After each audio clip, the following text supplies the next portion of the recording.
Our thoughts on a controversial finish in college football, youth leading the way for a few up-and-coming teams in the NFL, find out which team we think has the most promise, and our thoughts on Art Briles' most recent interview, find out next. MCTV Sports 101 starts now.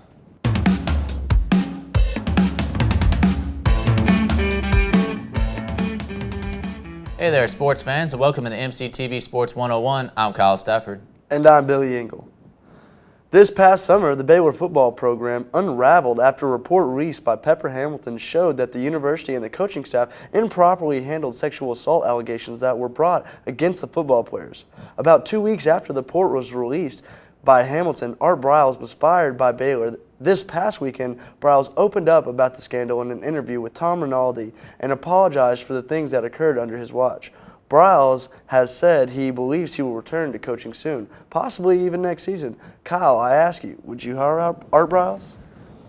Well, I'm going to start saying I think maybe not next year. I think he will get hired again because there are very few guys that are as accomplished and great in the offensive scheme.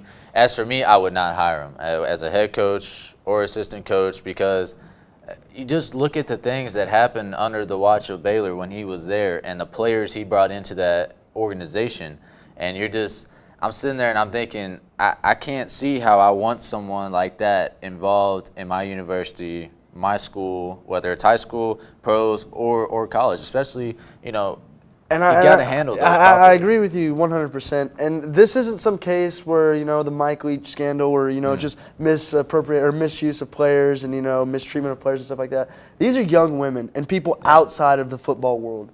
To everybody, to all the victims that all these crimes happen to, they don't care about Art Briles' winning record. They don't care about football games. Yeah. All they care about is what's going to happen to them and what happened to them already and how they're going to deal with it for the rest of their lives. Yeah. If Art Briles is going to sit back there and watch all the things that did happen under his watch and then trying to come out and sound apologetic in his interview and want to, almost look for sympathy from other people, saying that, I messed up. Well, yeah, you messed up, and you messed up big time, Art Briles, because this isn't no small feat that, someone can easily overlook and, get you a job next season. Because if I'm a head coach of any university, even a president, I don't want this controversial man or anything that he stands for around me, my football team, or my campus. Yeah, and I completely agree. And I want to touch on what you said with sympathy. And that's something, now that you said it, it registered in my mind. That's what I felt like when I was watching the interview. He did get all emotional in the interview. And I did feel like that he was looking for a little bit of sympathy to maybe help him get back into coaching. Look, what you did was wrong. You got to accept that. And when you read the report, it is disturbing what was going on in the University of Baylor. And it was not just inside the football program. It was the entire school, the university. I mean, I think it was 8 or 9 players that were kind of involved in certain allegations. There was at least 2 that were convicted. And then you bring in players, and these are the players that he was bringing in, like transfers, that were doing this and getting into trouble. And one of them, Sam Ukuwachu, didn't even touch the field for Baylor. They brought him in from Boise State, knew he had troubles, and they still brought him in, and he never even touched the field. It's disturbing. I would never hire Art Briles again. I think, to me, if it was me, his coaching career would be over. For me as well. One of the greatest endings to a college football game you will ever see should not have happened this past Saturday. The game-winning touchdown by the Central Michigan Chippewas against the Oklahoma State Cowboys should not have counted, as officials wrongly allowed one untimed down that led to the touchdown.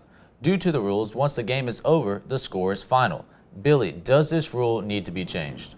So let me start by addressing what had happened during the game as Central Michigan got a loss of down penalty that should have ended the game. It was an intentional ground penalty, so it should have been game over. That untimed down should have not happened. But whenever you go down to, the thick and thin of things, you can't change that rule. Yeah, it was unfortunate for the Oklahoma State Cowboys. It shouldn't have happened. But at the end of the day, they still had a Hail Mary win. Yeah, that doesn't happen very often. That's not something you see every day. And, I'm a big avid believer. Once the score is final, it's final.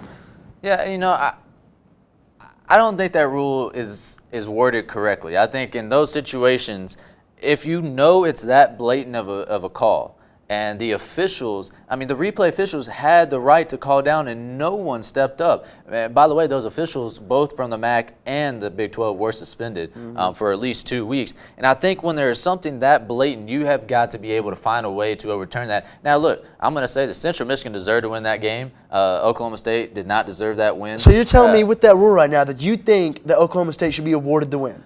I think they should, because that's unfair. If you're going to come out and say, Oklahoma State really won the football game, but then you go into it. Okay, so what happens whenever you challenge a play that's not challengeable in that instance? I mean, what, you're going to go back and that change doesn't have an impact on the game, though. But yeah, but I mean, it's the same circumstance. After that play is done and the new play has started, it is a new play, and you can't go back to the previous play. That's just how it's always worked. I mean, the rule's there. I understand the rule. I respect the rule. I just think that if you know the game should have been won by a certain team and you didn't call it on the field. I mean, you had officials there to call it, and no one called it. I think you got to find a way to change that. Slip-ups happen every time. I mean, but that could cost Oklahoma State. Like, if they have a great rest of the year, going to feed the rest of the way, that loss could cost them in the end. But then they'll also, the BCS, everyone who puts everybody in the title contention, they'll also realize that that game should have been phony. So I feel like that'll be weighted in some way as well. That's true. I don't know. It'll be interesting to see. Yeah, it will be.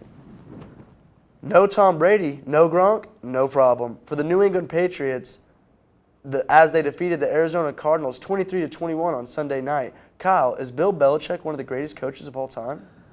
Yeah, I think so. I mean, I think he's the best of the era right now. If you look at it all the time, I mean, there's only a few coaches that can live up to what he's done. He's won 4 Super Bowls, which ties him with Chuck Noll, the legendary coach of the Pittsburgh Steelers. So you're talking about a guy that he still has a long ways to go. He's only, I believe, 64 years old. And he started coaching when he was 23. So, he's done a great job in New England. Yes, he's had Tom Brady, but obviously we can see without Tom Brady he can still win. He's done it before when Tom Brady was injured. So I think he's the best of all time right now. I mean, I don't really think that there's any way that you can argue that right now, especially of our era and our generation. There's no denying that. Obviously, Chuck Noll, the other man you brought into it, is the only other coach that you can even compare him with. But yeah, just like whenever the other night against the Arizona Cardinals, the way you saw Garoppolo step into the game and just make these plays, and they're not flashy plays, they're not down the field all the time, but he's making consistently within the offense. He's making the plays that he's supposed to make. He's going down to his checkdowns. He's going through his reads well. Clearly, whatever program and quarterback building camp they've got over there in New England, it's working well because it's worked out for him. Well, and he's got a great coaching staff around him. They continue to get great players as well. But one thing I will say, he used to coach for the Browns. He was the head coach of the Browns for a little while. Really struggled in Cleveland, but I mean, who doesn't struggle in Cleveland? Cleveland's where you go for your career to die. Yeah, and then he found his role in New England, and they've been great ever since. They're a playoff contender every year. They're a championship contender every year, no matter who's on their team, because half the time you don't know who's on their team. Exactly. It's Tom Brady and a bunch of no names. Yeah.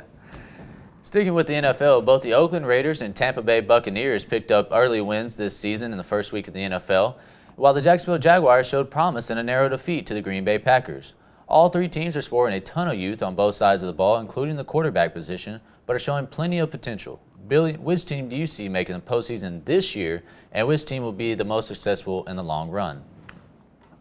For me, I like the Oakland Raiders and what they're doing down there in Oakland. They've got a young, great defense. They've got a great young quarterback in Derek Carr, wide receivers in Amari Cooper and Michael Crabtree coming up big in that 2-point conversion this past Sunday.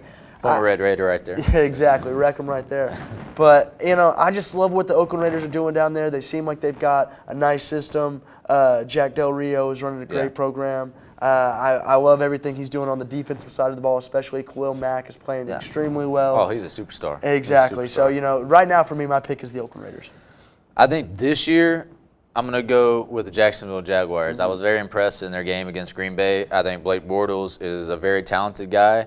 I think in the future they have a really great chance as well. They have a lot of young guys. I don't believe, besides Dante Fowler, I don't believe Miles Jack or Jalen Ramsey played in that opener. But I think they have a great team, great quarterback. But I will say I'm very impressed with Jameis Winston. I did not think he would be that great of an NFL quarterback because he really struggled. Amazing. But he has been, the last 6 games last season to now, he has been extremely good. I'm impressed with him. I just don't think they have the defense to be competitive right now. I think, like you said, I think this year, though, it's Oakland and Jacksonville. I think both of them could actually make the playoffs this year. Both are going to be chasing the wild card, that's for sure. This past Saturday, the Texas Tech Red Raiders fell in Tempe to the Arizona State Sun Devils 68-55. The defense, after showing signs of improvement in Week 1, allowed 652 yards of offense, including 301 on the ground to the Sun Devils. Kyle, your thoughts on the game? Well, first off, I'm going to start off. The offense looked good again. Yeah, but one thing that really concerns me about the offense is the lack of the running game. Yes. Pat Mahomes is the second straight week he's the leading rusher. That really concerns me because it's not keeping pressure off of Mahomes. I think he can put up as many yards as he wants every game. There's no doubt he's probably going to throw for 5,000 yards plus this year. Yes. But I think at some point we got to start finding a run game. Even against SFA, we didn't really do. I know we were down a lot in the Arizona State game, so I could understand the passing. But even in the SFA game, we didn't run a lot. And one thing I would say, I think the defense, I just don't think the scheme is working in the defense. I refuse to believe that we don't have the talent to be at least a good defense. I know we don't recruit like the Alabamas and even some of the other Big 12 schools, but I refuse to believe that there's not talent on that side of the ball. So I feel like playing off on the zone, you're just letting them go. I understand the bend but don't break, but you're still giving up the touchdown. So I feel like we focus too much on forcing turnovers than we need to be instead of just making the regular play. And see, my thing is whenever you've got no-name guys like, what is it, Calvin Ballage from Arizona State? Kalen Ballage. Yeah, Kevin Ballage. Whenever you got guys like him rushing for NCAA records on our defense, which by all means, this is no discredit to Ballage, but I got to believe that we're better than that. And, you know, if we got to stack the box with 8 men and play man-to-man coverage on the outside, I'm fine with that because I would much rather see the big play keep hitting us down the field than just being consistently worn down play by play, first down after first down, and then getting punched into the end zone. It's really heartbreaking just to watch our defense just slowly but surely crumble each and every week. And it's something that I hope we can fix. Maybe it's schematically. Maybe, you know, it's talent that we need to bring in. Maybe it's something. Maybe it's just something that the players can do themselves to bring out the fire that they need to start playing better. But whatever it is, we've got to figure it out quick, or it's going to be a long season for the Red Raiders. Yeah, I mean, you got to get pressure on the quarterback, No doubt. and Manny Wilkins, I don't think ever faced pressure in that game once, and it was his second career start. You got to put pressure on those guys. Like you said, I'd rather see us blitz and get beat, kind of like Arizona State did, because they ended up getting to Mahomes and they ended up forcing a couple turnovers, and that won them the game. So I feel like you got to take chances, especially in the Big 12. You're going to give up points, but you got to take chances at some point. And I'm a little worried because that was a game we should have won. I think our offense is too good to do that. So I think this week is another test game. I think Louisiana Tech, that's going to be close, and it could go either way. I think Louisiana Tech's got a good team. Well, this will be the real stepping stone for our team and see where we're at right now. Yeah. Well, that's our show for this week's edition of MCTV Sports 101. Join us next week for the latest big-name stories in sports. I'm Kyle Stafford. And I'm Billy Ingle. Till next time.